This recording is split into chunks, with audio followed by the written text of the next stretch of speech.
Hi everybody, welcome back to Monday with Molly. I'm Andrew Kosselman here with Molly Dean at Leader One Financial. Every week we're going to be coming to you talking a little bit about the mortgage business.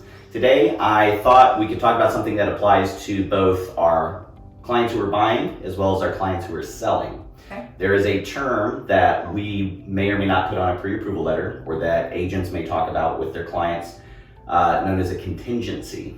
Okay.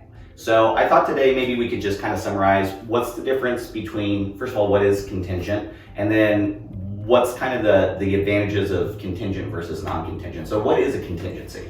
So a contingency is when you have a home that you currently own and you need to sell it to buy a new house. So you're contingent upon the sell, whether most of the time that's for debt ratio. Every so often it's for down payment as well. So if you own your own home and you're looking to buy another house and your debt ratio cannot support two payments, you would be considered contingent. Which I would say applies to most people. It's not a bad thing. It's just something that applies to a lot of folks who, can't have two mortgage payments, or like you said, I need the money for my sale so that I can have a down payment for my purchase.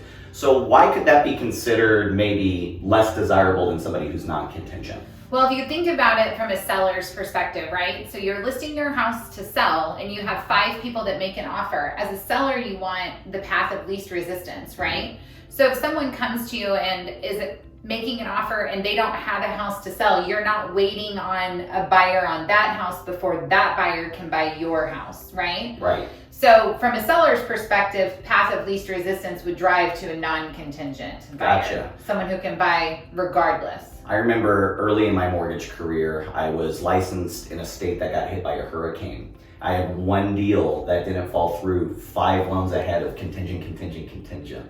And it just caused a headache for everybody. It can. I mean, because you're relying on number 1 to go to number 2 to go to number 3. Like you explained, more of a domino. Right. So if there's no contingency.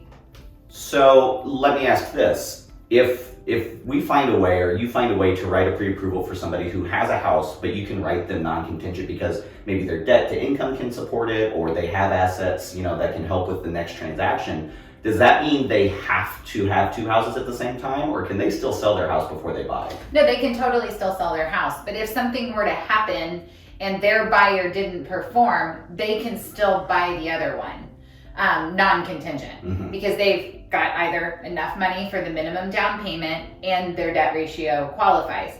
There are other programs behind the scenes, recasting and things like that we have done a lot in this market because of that contingency to remove that for them. Yeah, a lot of options that, probably too much to get into today. Yeah. But long story short, just because we write you a contingent pre-approval doesn't mean you can't sell your house before you close on the next one. It just means you can buy potentially 2 at the same time if you have to. Correct. So we can talk about that much more on a specific situation with you guys if you have more questions about it, or if any of our agents have questions and they want to talk more and learn a little bit more about that. But that's all I had for you today, Molly. Oh, that was easy. All right. Thank you, everybody. Have a good week. Happy Monday.